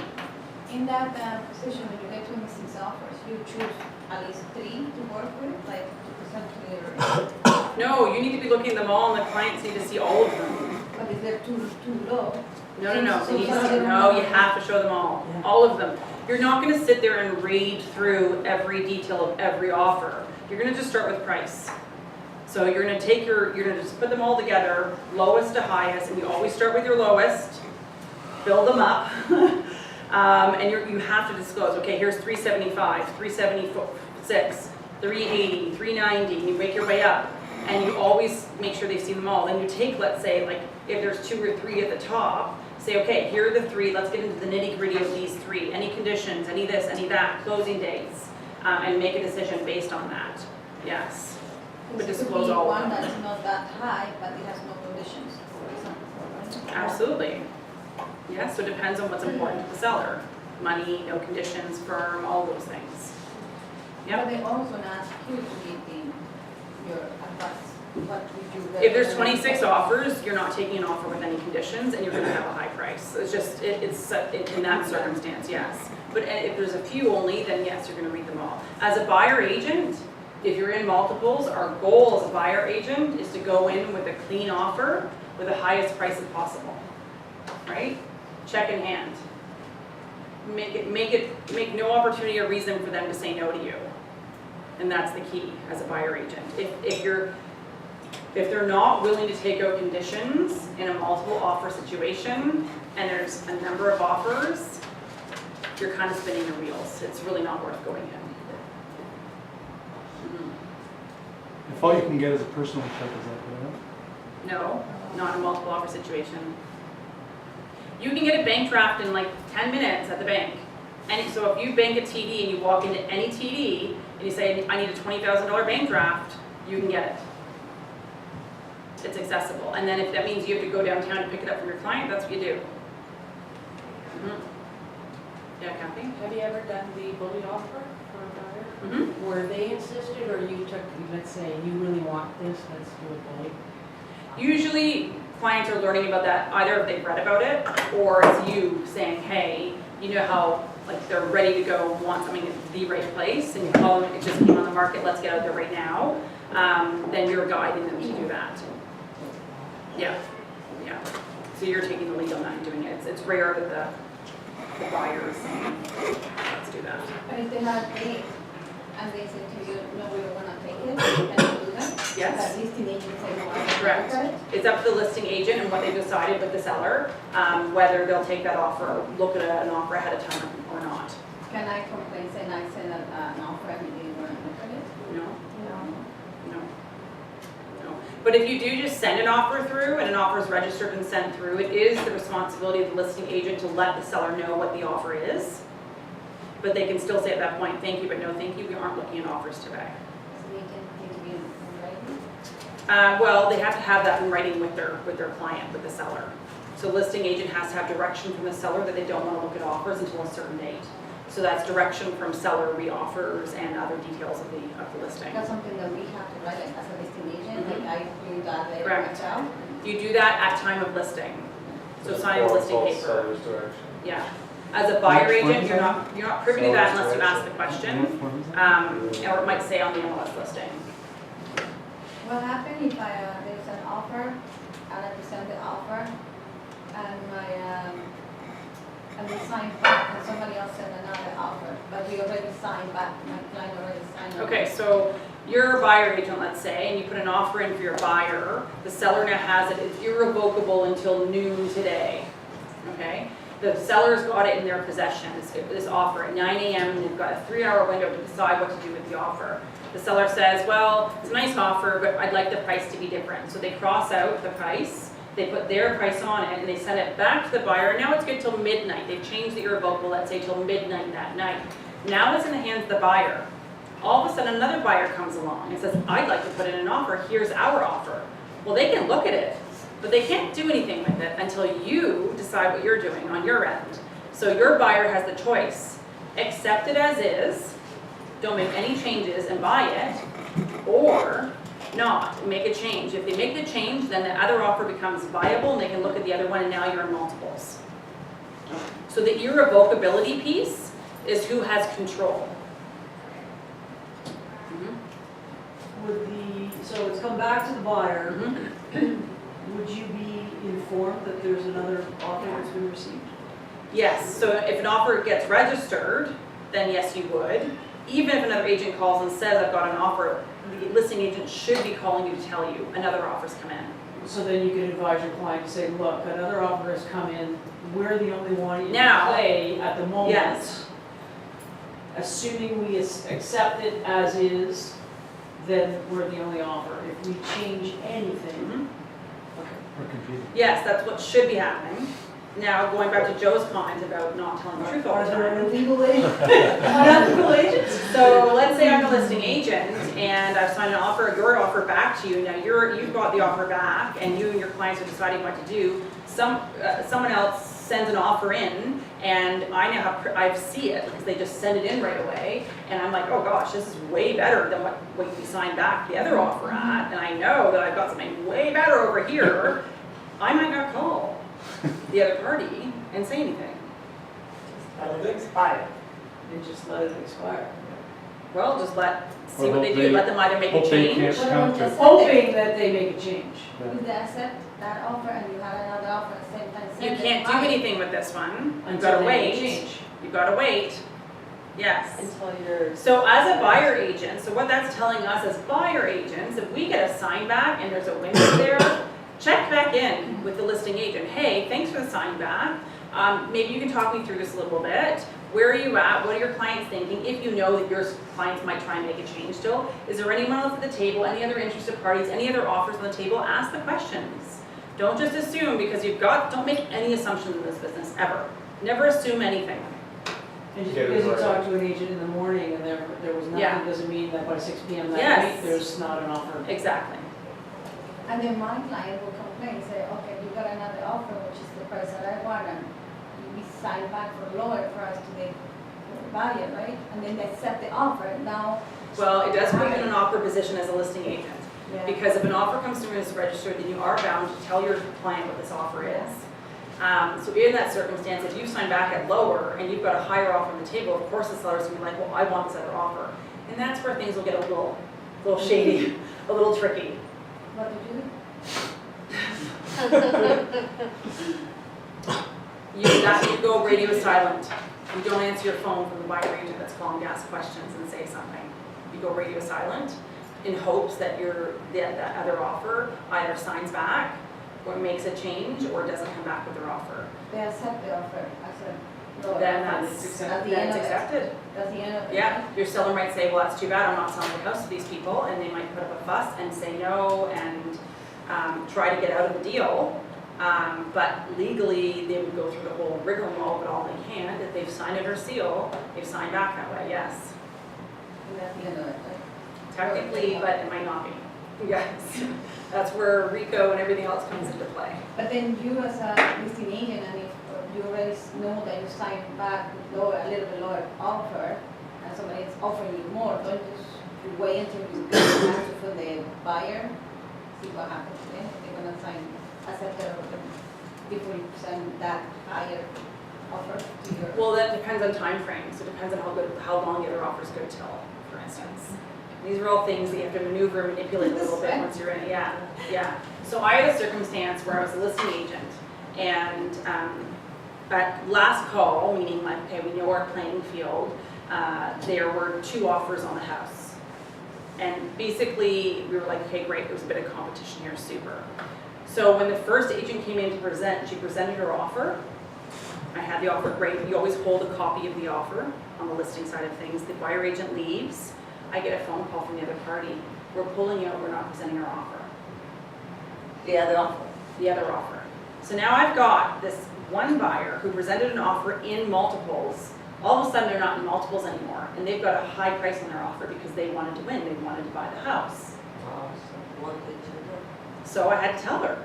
I had to say, listen, the other party decided to pull out from this offer situation. So now your client's not technically in multiples. But obviously I've seen your offer. I know what your client's willing to spend. And I know what my seller is willing to accept. So what I'm going to suggest you do is go have a chat with your client and let them know the expectation of the seller is this. You give them a number? I did. Shh, there's no broker's number in this there. The expectation is this. So to get a deal done tonight, this is where we're gonna need to be. Was it lower than they were offering? It was by 25,000. But I didn't lie to the other realtor. I was honest with that other realtor, which was the key and the important thing there. I continued to work for my seller and get them the highest price possible, which we did, and we got them to the price where they were both happy. Because then they can, agent can complain, they can say, oh, you told me it was Well, they more could come in offer. at asking or less at that point, obviously, right? What did You're you the only do one at the about that? table, Yeah. but that's where it's like, sorry, Right, we're I not was selling like, tonight look, then. it needs to be here or higher. Because if she had presented before, if I had the phone call before she came in, I said, listen, you're the only one at the table, well, chances are her offer would have looked very different coming in, No, right? So as a buyer agent, you really, like, before you, every minute, like, you're about to present, you sit down at the table in front of the listing agent and sellers, I just want to confirm how many offers there are tonight before you show them your offer. Because if it's changed and you feel like you need to make a change and talk to your client, you say, thank you very much, I need a couple minutes, my clients are outside, I need to be right back. And you walk back out of there again. You own And you your, grab that blank copy, front Absolutely. page in your book. and you your change money, your price. And you change your price right away. Absolutely. Do not present your offer unless you know the playing field.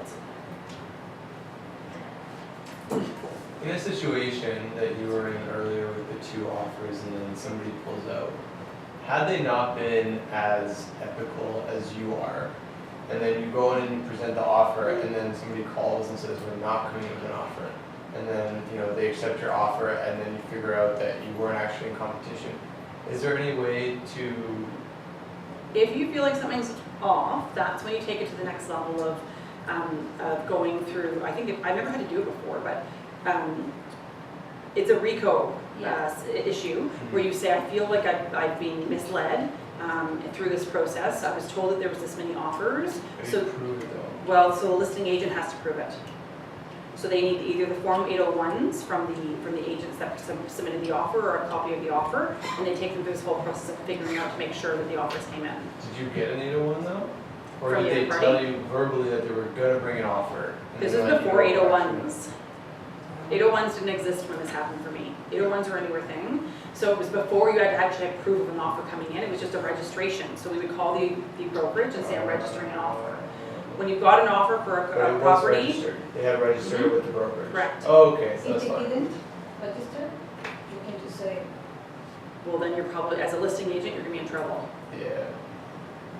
Yeah. So they would contact that agent that you're talking about, if there really is one, and say, did you have an offer on this property? Yeah, so they would follow through and all that. So yeah, as a listing agent, the market is what it is. You're gonna be honest with your seller, honest with the realtors around you, because otherwise you're gonna get yourself in hot water. As a buyer agent, register your offer with the brokerage right away. Call in, hi, it's Adrienne Farquhar calling from Keller Williams. I'm calling to register an offer on 123 Anywhere Street. Great, thank you. They'll take your cell phone number from you, and then that gets paged to the listing agent, and then there's a track of it, there's a record of it. How many hours do you have before you actually send in an offer? It can be a few hours. If you have an offer signed or you know it's happening, register. Yeah, that's what I do, but I don't necessarily means that I'm gonna send it over in an hour. It might No, be no. 5 hours. That's fine, that's okay. And the thing is, if you don't register an offer, registering an offer gives you the key to making sure you get information that you need. Like, for instance, another offer's come in, we're looking at them at this time. Yeah. Even with just a showing book, you're not necessarily gonna get that phone call or that information. But a registered offer, they now have to communicate about any other activity or anything going on. Do you know if it's actually the listing brokerage's responsibility to inform you of any registered offers? Is you register an offer, or is it you, the buyer's agent, who's responsible for doing due diligence? Your buyer, you figured. absolutely, you do it. Don't rely on anyone else for you. Mhm. You do it. You as a buyer agent ask, how are you handling things? Are you sending people back? Will you give us a chance to improve? Ask all of those questions. okay, if you register an offer and for some reason your client, when you register the offer without having the contract signed yet, you just, the thought you were gonna happen, and then suddenly they say, oh, we look at something else, we want to. It's okay, you just call back and say, I'm canceling the registration, they've decided to withdraw their offer and they will not be presenting it. Just call, you don't need to fill out any form. No, Correct. no. If you phone and register an offer, how much time do you have before you have to physically So, send it? Could be a week. Really? Yeah, absolutely. So let's say you Well, look at a then property you on a Tuesday, offers aren't till the next Monday, but your buyers are like, I'm buying this place. Yeah. Sign an offer, you register the offer that night, and your revocability is until midnight on the Monday. Right. Yeah, Some brokerages won't register your offer unless you email them an 801. yes, To keep that into consideration. yes. Mhm. So the listing brokerage requires you to have 801. Sometimes, so Yeah. we'll register your offer once you email us 801, just to verify that you do actually have some. Depends on the property. brokerage, depends on the listing agent, all of those things, depends on how they manage it. So you might not send it, you might just walk in with it at On the Monday. presentation night. Correct, absolutely. But You're not getting the information if it's not It's till not then. good. Okay, so you're not obligated, what I guess what I'm trying to get to is you're not obligated to send it within No, a window of time or something. no, You're actually obligated to do it at all. You no. don't have to register your offer in advance, you can register it when you present it. No, but she's talking about presenting. Yeah, like I'm like, is it a requirement that No. you send the offer in by email in advance? No, absolutely not. Don't ever do that. Yes. Yeah, hold it close to your chest until it's actually Exactly, ready. because it's working against you. Mhm, Yeah. mhm. And even if they say it's an email presentation, find out where they're gonna be, show up. Take it over to them. So when you register. Yeah, exactly. My computer wasn't working, oh my gosh, whatever it may I'm be, so why not? stressed. Yeah, like back in the day before all of this email stuff, we always had to present. You always took your offers. We were working off, well, I don't think I ever had a pager, but I got into it just as pages were like on their way out. So like you were way more face to face and connecting to people, and we are in sales. And it's face to face business, what we're doing. It's relationship building with realtors, with clients, with all these people. So the more you can be face to face with them, the better off you're gonna do. So when you register your offer and you always call the listing agent and you ask them which questions again? How are you handling the presentation? Oh, yes, so when you register with the brokerage. Yeah. But then you always want to get the listing agent's cell number if you don't have it yet. So ask for it. If they don't have it, Google it. It'll come up in the first line. You put the name in, cell number, and it comes up. So it's absolutely accessible, unless there's the odd few that are like really locked in, but pretty much you can access it. Get their cell number, call. Hey, it's Adrienne Farquhar. I just registered an offer with your office. What a great house. My clients are really excited. I just wanted to review the process, find out what kind of interest there is on the home. Ask, like, has there been a lot of showings? See what you can find out from them. How many offers are you expecting? That's an important one to ask. And that is very important to the agent, listing agent who are not really honest, who are not playing, fair cards, because that will let them know that you're on top of things. Yeah, yeah. How are you presenting the offers at the house, at the office? Will your clients be there? What time? I'm gonna have a check with me. Is there anything else I need? Is there anything that's really important to your sellers? What closing date do they want is really important in a multiple situation especially. Yeah, so the key is just having a really open line of communication with that listing agent, asking as many questions as possible. When you do a multiple offer, like, when you're expecting to do that, how long from the date listing will you do it? Like Usually 5 it's days? a week on the market. So you want a good weekend. The goal of the listing agent is to have like a good weekend, but then have like a good like full week. So you kind of do like if you list on a Monday, you hold offers on the Monday. If you list on a Tuesday, you might do offers on the Monday or move it to the Tuesday, but generally it's about a week. Yeah. Yeah. So leaving on the market for more time doesn't give you like more chance to people to look at it? No. So the goal of the strategy of a set date is that you need a shorter time. It needs to be quick, fast. Emotions are high, they want it, get it done. Because the longer you're on, the more product comes out, so the buyers have more options all of a sudden. Yeah. If they go, for example, from one neighborhood and they find something, for example, you look some properties in High Park, and suddenly they saw something interesting in the internet, and they go downtown. Yeah. will you send them there or you will have a talk before, like, okay, Yeah, going we're gonna do it. downtown, but it's like, it's not in your price range, or what changed now that we're looking in this other area? Yeah, absolutely. So if they signal a switch in area, switch in price, you absolutely need to do like okay, let's do a reboot, a recheck-in as to what your goals are, because when we first met, here's what you told me. So now I'm hearing something really different. Number one, maybe you've got some more money that I didn't know about. Or two, does something change your lives? That's why you're interested. And if you're able to answer, like if it's yes, actually, our parents are giving us some money, or we've come into some savings that we didn't realize we had. Awesome, fantastic. Let's revisit this whole process then. In a perfect world, you kind of do a sit down and look at what it means. I again. mean, this is But an then idea, take like, them. will we have to sit down, like. You don't this? have to, but you want to make sure you've got the straight goods, like the real information. If it really does a shift, there's something going on, so you just want to make sure what's going on. But take them. Open houses are there for your ability to send your clients, and of course that's an opportunity to use it for that reason, of course. But if you're available, don't just send your clients to open houses. Take them to the open house. You don't want them to meet other realtors, right? So Especially if you don't have a VRA license. exactly, exactly. So don't send them. Take them. Yeah. You can always go to open houses, and in that situation, like, introduce yourself to the listing agent. Hi, I'm so-and-so, these are my clients, it's nice to meet you, thanks for having us today, you know, and walk through the home. Yeah, don't leave anything to chance. No, I mean, Yeah. like you say, you take them, doesn't matter Yeah. if they were really serious about the downtown or the other area. The key would be, and this is what Joe just said, is that you've had an initial meeting where they've signed a VRA. We're going to get into that right now, the meat and potatoes of that.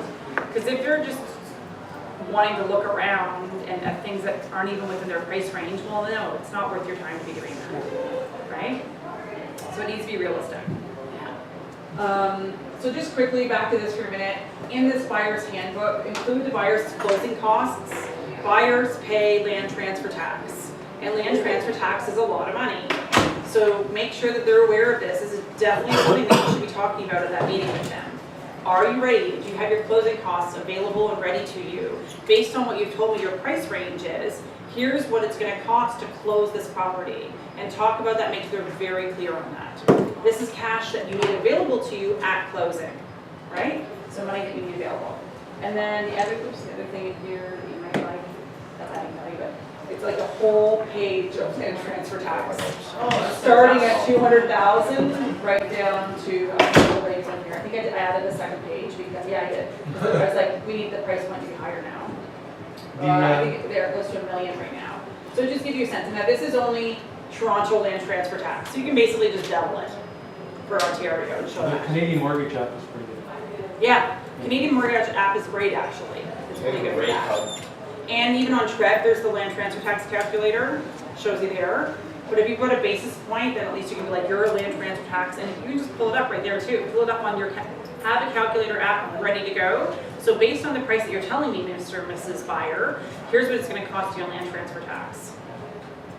What's a typical lawyer's fee, usually, give or take? I'd say nowadays, I'm seeing anywhere from like 1,800 to like 3,500 for one transaction, so one buy or one sell. Like I'm kind of seeing it in that range.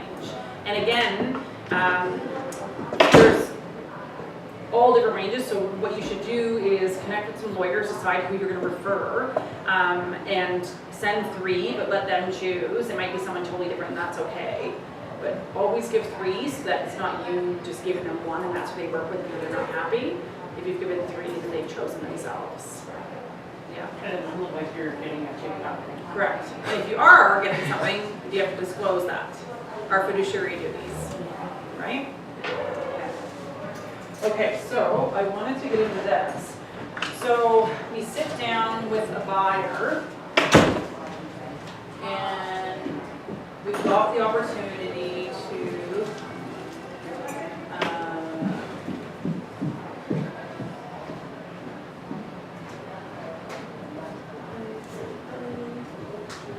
honestly, there's so many focus on, there we go, okay. So now we've had the phone call, they've got their mortgage pre-approval, they have read through the buyer's handbook, and it's now Thursday at 1 o'clock, and we're sitting down for our meeting here at the office. Not in a coffee shop, ideally not at their place that they're renting, here at the office.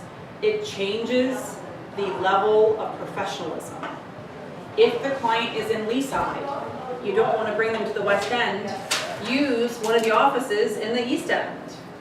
Every KW office is open and available to you. If you need to have a meeting there, call ahead and say you'd like to book the boardroom. Is it available? It's available to you, okay? There's one in the Beach, there's one on King Street West, there's one up at Don Mills, there's Mississauga, there's Kitchener, Waterloo, there's Burlington, it goes, you know, there's North, there's Barrie. So wherever you are, take advantage of the KW network, okay? Have them come in and meet you at the office, all right? And when you do that, remember that you're a guest at someone else's office, and again, just be super friendly and over bubbly, and thank you, I really appreciate this, nice to meet you, because they'll help you more, right? They're gonna be busy at doing their own things and they're with the other agents, but they'll help you more with whatever you need if you need something. Okay, so they come in to meet. Leslie, did you read the handbook? How did it go? Was there anything there that felt like was new to you or that you learned? Oh, pretty good. Okay, and you might have questions as we go through this process together because it's pretty typical. There's a lot to know for this buying process, and I mean generally you're getting this deep into it with new buyers at this level, but also too with people that haven't done it a long time, right? Or maybe one's done it but one hasn't. So it doesn't hurt to go through this anyways. Not anymore. Okay, so you can we called it 9-step just because we broke it down into 9 steps for the meeting. Our goal of the buyer meeting is 1 hour. In and out in 1 hour, signed documents ready to go. Okay, so that is your goal. This is what we take them through at the actual meeting. So step 1, it's really important for us to make sure that we fully understand your goals as the buyer so that we're working to meet those goals and help you achieve those goals. So we ask a bunch of questions at this point. So we've got a bunch of questions that we ask, and it's not here on the screen obviously, but we take them through that. And it's important to make sure you get answers from both people if there's 2 people sitting in front of you, because she might say, oh, this is what we're doing, and he might say, well, actually, a garage is the most important thing to me, right? So say, great, so why don't we start with you? Les, tell me what's really important to you. And then, okay, Laura, well, what's really important to you? So making sure that you get all that information from both people is extremely important, okay? And you start with their goals, because you don't want to do all the talking. You want them to talk and give you as much information as possible and make sure that they feel like they're being heard and you're working towards what they want. It's not about you, it's about them. Okay, great, let's talk about your mortgage. How did the people go? Who did you work with? Where are we at? What do the numbers look like? Do you have a copy of it with you? Getting the information of who they worked with. So fully understanding all of that. Repeating the deposit.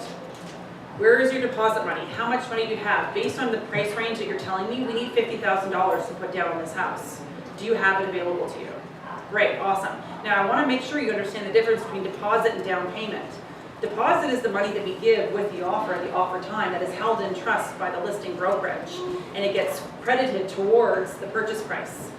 Your down payment is larger than your deposit, and it is the entire amount that you put down on the mortgage of the home, okay? So it's important to describe those 2 different things. Don't assume that buyers know anything, okay? Just a quick question in regards to the deposit.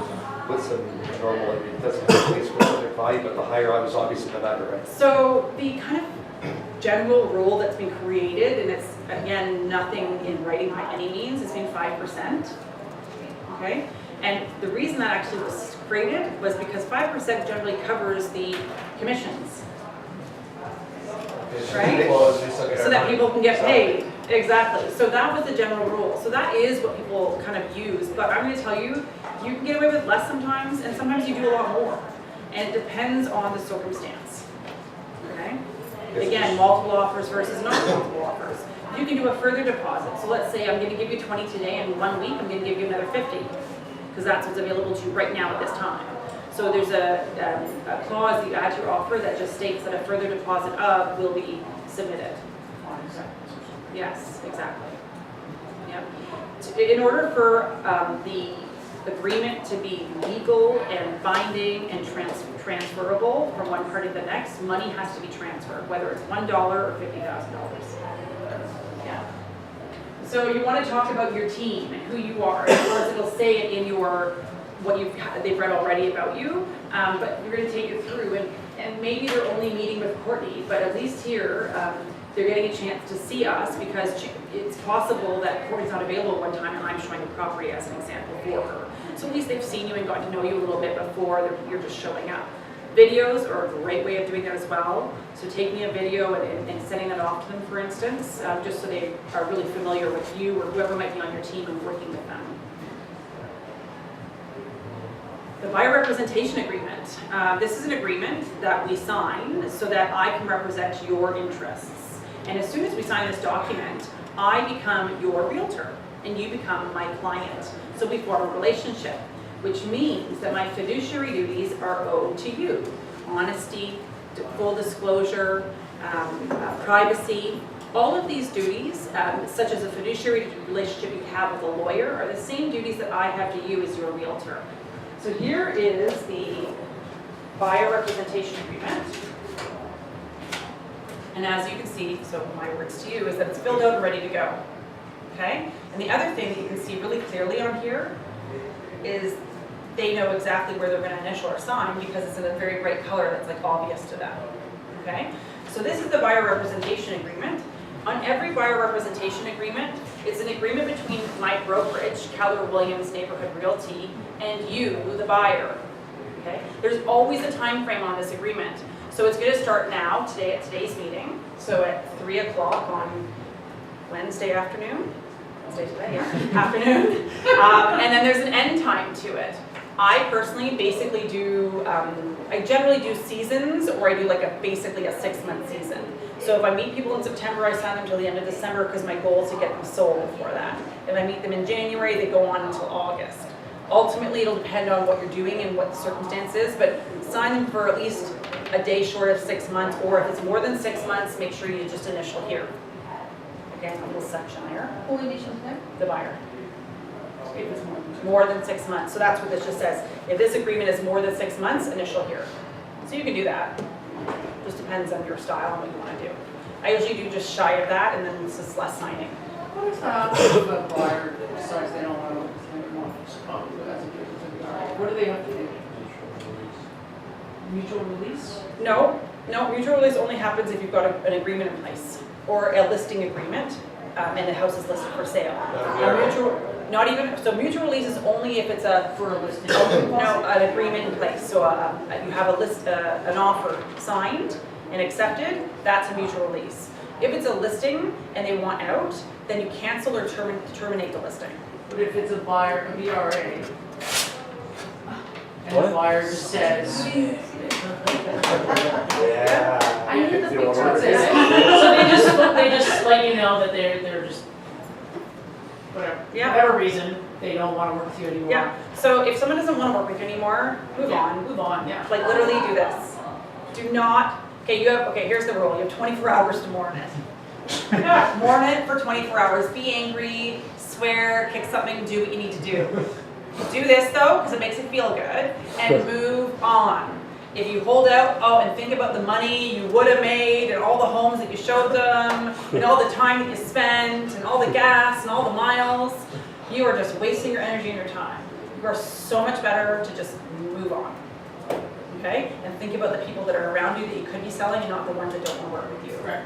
Okay? That's all that needs to happen technically. And if you have one of those signed and she never told you she's gonna move with somebody else. And they buy something with somebody else, well then you can go after them for commission.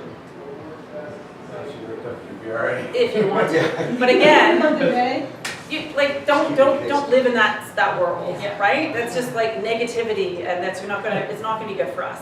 Stay in the world of positive, happy people that want to buy homes with you and that you want to work with. And if you pick them properly, then it will be. You don't have to work with everybody, and that's really important to remember. You might meet someone and someone says something, or you feel like, oh gosh, this is the lead. But if you don't feel like you're clicking with them, that interview, that buyer meeting that you have with them, it's an interview for them to interview you, and this is what you should say to them as well. This is an interview for you to meet me and see how I work, to see if we're gonna make a good team. And at the same time, I'm gonna be interviewing you to see if you're the right type of client for me. Is that okay with you? Does that work? Great, awesome. Okay, so hold the power and the control. It's harder to do when you're new, because you kind of want it all and go for everything and you want to run with it all, and you're able to manage it a bit better with experience, but if you can start with it at the beginning, you'll be much better off. Yeah. So back to my ripped up agreement here. So it has a start date and an end date, always. And then it says that what property type we're looking for. So we're looking for a single family home here in Toronto, is that correct? Yes, okay, great. I've always kept them very open-ended because, You don't have to do it again. well, yeah, exactly. You know, that way neighborhood-wise, downtown versus West End, it's the same thing. People will go as far as putting GTA. If you know they're also considering Oakville, write Oakville on there. Okay, so be very like open and include as much to capture everything as much as possible. So then I'll say, okay, great. So then I'll say, okay, great, you're gonna initial here at the bottom here in this corner. And they do it. Hands down, flat out, if it's highlighted and ready to go here, they're going to just initial. Super, on this page, so how do I get paid as a buyer agent? I actually get paid through the seller, through the listing brokerage. So when a buyer comes forward and buys a home, part of the monies that are going to the purchase price get sent out to the listing brokerage and then over to me, the cooperating brokerage. So no money actually ever changes hands between you and me. Does that make sense? Awesome, okay, great. So generally, they offer 2.5% plus HST to a buyer brokerage. So that's the expectation of what I would get paid in this process. But sometimes they don't. Sometimes they only offer 2%. Now, me, Adrienne, personally, how I describe it is, my job isn't to be concerned about the actual commission each deal I'm making, because my job, what I'm trying to do here is build a business by referral and a lifetime relationship with you. So I want you to send me all your friends and your family and continue working with me throughout your lifetime. So even if they're offering 2%, that's okay. We're gonna still look at that property. If it's one that you wanna buy, I'm gonna help you do it. Sound good? Great. So you're establishing rapport by doing this. And again, you're not showing, like you're not money hungry, you're showing that you're trying to build a relationship.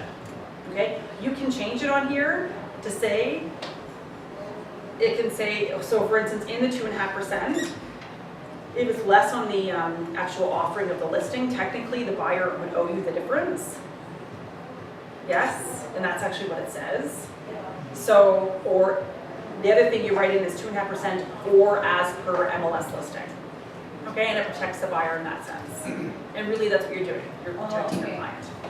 It's really. If you only write 2.5%, then they're on the hook technically for that other 0.5. Well, only if you pursue it. Yes. Right? So unless you're not like an a-hole, you can kind of just leave it. Yep. You know? I'm buyer, how you will help? How do I help you? Yeah. Like why? I mean, it's the conversation, I can say, okay, how you helping me? What I was, I don't know, how to make it a question like. Yeah, so what is my role in this process? Yeah. Okay, so hold on, let's finish this. Yeah, I have And one then- question for yeah. you. Okay. Let's say my client was, he saw a sign, another house selling on the same street that we were looking, and they're selling by country. Yeah. And then I call, and they Yeah. say, we are not cooperating. What do I do? Well- My legal responsibilities, should I go show it, talk to them that they have to pay me the commission?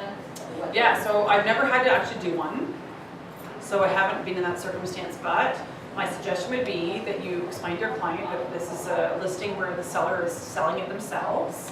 And I'm happy to represent you in this. And in this circumstance, you would pay me directly rather than the seller paying me. So we would come to an agreement on a commission that we both feel comfortable with for me to help you with this process. How do you feel about that? And so But you then, have the buyer rep already. I know you do.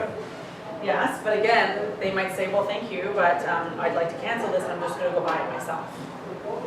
So you're trying to make it a win-win is the goal, right? In that circumstance. And of course you'd say like 2.5% is what we agreed upon. So that's what you would pay me. So we'll come to a purchase price with the seller and then you pay me 2.5% on top of that. If you know when we go over the packet, then I can say, well, if you don't want to put in the packet, then you can go look at the other houses that are paying the commission. Correct. And you don't have to pay. Yes, correct. Sellers usually pay something. if they're Usually selling. pay something, but Yeah. it could be anything. Yes. I don't know, it'll be, you know, as we get into this a little bit more, it'll be interesting to see how that plays out. Again, when you think about it, your job is to represent them and help them as much as possible, and if it means them buying the house with the seller who's not willing to pay anything, and they decide, if you're involved in that process, they should be paying you, obviously. But if they say, well, Laura, we're gonna do this on our own, thank you for your help so far, we no longer need your help anymore, that's where you've gotta be a bit more, look at the win-win circumstance versus being cut out of it. That's why they don't even bother showing the client the house in the first place, unless the client brings it to their attention. Yes, But correct, then usually just then skip right you're over. hiding that information from the client, no? You've avoided that property potentially, yes. I didn't see It's that. tricky, it's tricky. That property wouldn't necessarily It's come going up to on MLS. Yeah. No, not unless they, it might, It might. exactly, depends on how they did it. But yeah, it might, but it doesn't always. So my experience with those, the few times I've shown them, is that the sellers are asking an exorbitant amount that once you get in with your clients, we're like, what the heck? We just walk right back out again. So it's been okay that way. That's what my experience has been. They're never low priced. So I feel like because of that, it's rare that it happens. I showed one once that where it was for sale by owner, and she's like, well, you know, I'll work something out. No, the seller by not the concrete. It's concrete, it's like rock. Yeah, it's just, Yeah, I know. And then Concrete you is just putting it online for them and the seller does it themselves and basically. then the seller is at home, and then you talk to the Yeah. seller because you have to talk to Right, the but every seller. seller is different. And then they call me and say, oh, you're talking to my client. But yeah, she was there. I know, I think there's a lot of people confused about Oh concrete. my God, it was such a. Try to avoid them, that's my best advice. Avoid them. Okay, page 2, it just, at the top it's the commission, the rest is a pre-printed form. So this is a document created by tons of lawyers that is used throughout Ontario to buy properties, so for buyer agents. So we're not gonna make any adjustments or changes to this initial here. And on this page here, you're just gonna sign here, date, sign a date. I'm giving you your copy right now, here you go. On my phone, I've got a scanner. I quickly do a scan for myself. It gets sent right to my inbox and it's done and taken care of, and I hand them the paper. Or they might not want the paper, so I email them the scan as well. Use a photo or use Scannable. Scannable? Scannable, it's called Scannable, and it saves directly to Evernote without doing a thing. So as soon as you scan something, it automatically saves to Evernote. So you've always got a saved copy of something you've scanned. But then you can also send it its email right away, share it, upload it to Drive right away, you can do all of those things. Yeah, it's great, scannable. It's blue, it kind of almost looks like a butterfly. I'm getting so many apps, oh my God. I know. And this is one Like, we yeah, wait till the definitely, passwords start. I know, sometimes the same password.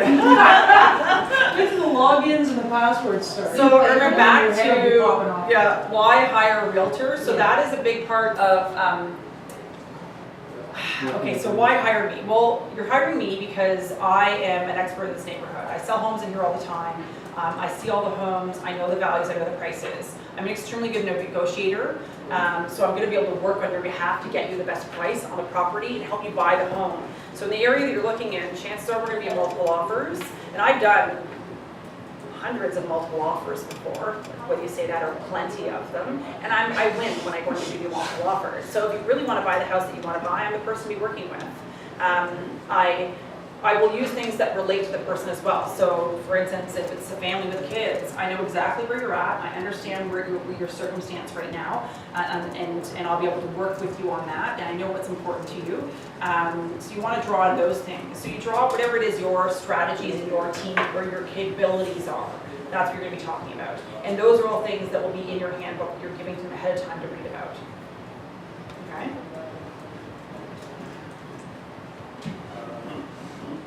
I don't have dogs, so I can't talk about that, but you know, honestly, you want to, and these are things you want to learn about them before they're coming in for the meeting so that you can relate to it, right? See how that ability to build a relationship. Okay, we have 7 minutes left. I can't believe it. And I have to just really be on time because I have to get down to another sessional meeting downtown today. So, are there any questions right now? Yeah, Joe? one thing I'm a little unclear about still is if you're working with a buyer and they have a specific request, like they want to buy a house and they want to make an addition to the back, or if they want to put in a pool. As the buyer agent, how do I make sure there's nothing going to restrict them from doing that? There's no way. Well, you cannot. Where do you go to Okay, look? so just remember this, you will not be able to. Okay, but we're All you going can to do just to, is give them access to information that they can look into themselves to make decisions. It's so it's not my job to likely, make sure that it is absolutely not, I mean, it's your job to help them as much as possible, but you cannot give them answers on something like that. It is very unlikely that before a purchase is made, you have enough time to get those answers because of inspectors, laws, changes that may need to happen, all of that stuff. So it's unlikely that until, 3, 6, a year into the ownership of the home is when they'll actually get answers on this stuff. And money will be involved. They'll have to spend some money to find out for sure on certain things. So the best resource, which you might already use for the city, is 311. You just dial 311 on your phone. They answer the phone. You say, hi, here's what I'm trying to figure out. They'll ask you for like the area or the address of the neighborhood, and then they're going to put you in touch with the right person. And then when they do, you're going to give that information, that person's name and that phone number to your client and ask them to do further investigation. So you're going to get the process started for them and let them follow through on it. okay.